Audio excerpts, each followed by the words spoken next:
Avi Meyer's Sunny Hirsch election special, and we had way too many interviews to put on our regular show. So running a series of specials that will air before elections on all our networks, as well as on YouTube. And we hope you'll check into all of them, and you can check out my Facebook page, as well as my Twitter feed, Avi Meyers, and you can find out the dates for when they're all going to be on. I'd like to introduce you to a candidate for Commissioner for the Metropolitan Water Reclamation District of Greater Chicago, Cary Capparelli. How are you? Good to meet you, sir. My pleasure. Now, your family has a history of politics.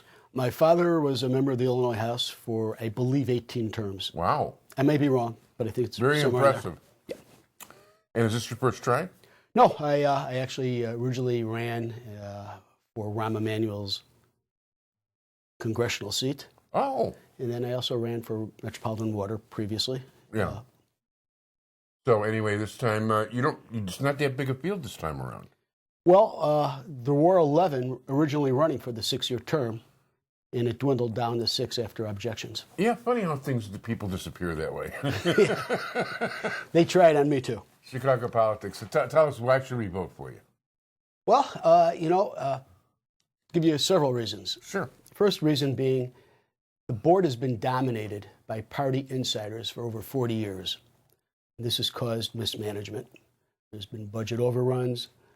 There's been project delays.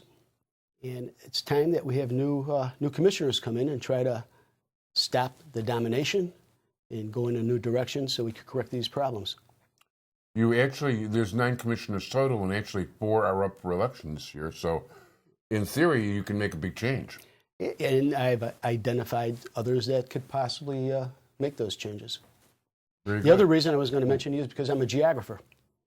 And, a lot of time you see these boards, and they're loaded with attorneys. And sometimes you could have too many lawyers. No. Really. So, I think there's room for the board for people that come from a geographical background, because we're talking about environmental studies, or engineers. And I'd like to see the board show more diversity in that way. And yeah, it actually sounds like a pretty good thing, because this is more of a scientific thing. This is not technical, point of law type stuff.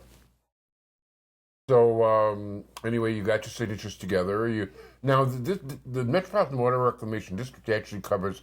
It's not quite all the county, but there's actually stuff outside the county too, isn't there? It's about 99.9% of the county. Okay. And that's what, essentially, when you're trying to put together a promotional program, you target the county. Okay, and what the Water Reclamation District basically does, and we've been down in the deep tunnel a couple times with cameras and stuff, is when you flush, they clean.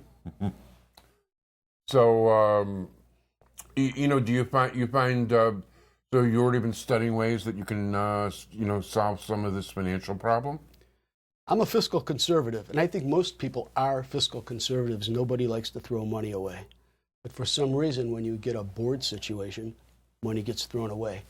And I think we need, just like I said before, we need people to come in there and do some cleanup work. Very good. So are you part of a ticket with people? I mean, are other people on the ballot together with you? Or? Well, no. There is an official Democratic slate, and then there's 3 other people running. And I'm the only person that made it through to the ballot that had to overcome an objection. That can be quite painful and costly. Yes. Mm-hmm. And unnecessary. They usually are. I mean, they're meant to be put there as a nuisance to stop your campaigns. That's all it was. It was a nuisance. At no time did we feel that we did not have enough signatures. I would not have tried to hinder my name if I knew I didn't have it. So we had it, and we just had to persevere. We did. Very good. And so you're hitting the campaign trail now. Where do you go out and campaign? Well, it's a very, very large district, and it's not a district they could easily penetrate for this particular job, because this job is basically under the radar. So what we're trying to do is use social media to attract as many hits as possible with my name recognition. Very good. And how you doing with the social media so far? Very good. We just launched that earlier this week, and Very good. we're getting plenty of hits. And do you have a campaign headquarters, a website? Yes, rcarycapparelli.com. It's RCARYCAPPARELLI.com. rcapparelli.com. Cary Capparelli. Cary Capparelli. I should know that. We've talked often enough the last few days. There's no question If about you it. just hit carycapparelli.com, it'll still go there. Cool. Okay. Very cool. So if people, are you accepting speaking engagements and things? Speaking engagements are not really part of the campaign right now. Okay, so basically you're pressing flush one-to-one, meeting voters that way?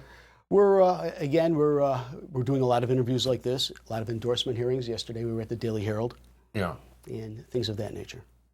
Oh, very good. Yeah, that's, I forgot about all the forms and stuff you can be filling out this time of year and all the different, yeah, that can keep you busy for half the campaign, easily. Yes, it's 24/7. Wow. Easily. So, anyway, we're, as we air, we're doing this right before the start of, well, actually, technically you can early vote already. 29th. Yeah, but you can actually go downtown, register, and vote. There are ways to technically vote in the meantime. So, when by the time most people are going to see this, early voting will be fully underway. So I want to urge all of you to go out and vote Election Day. And, of course, he would like you to vote for him. Do you know your punch number? 135. That is Cary Capparelli. Punch number 135. I want to thank you so much for being here, and good luck in the campaign. Thank you. I appreciate it. My pleasure.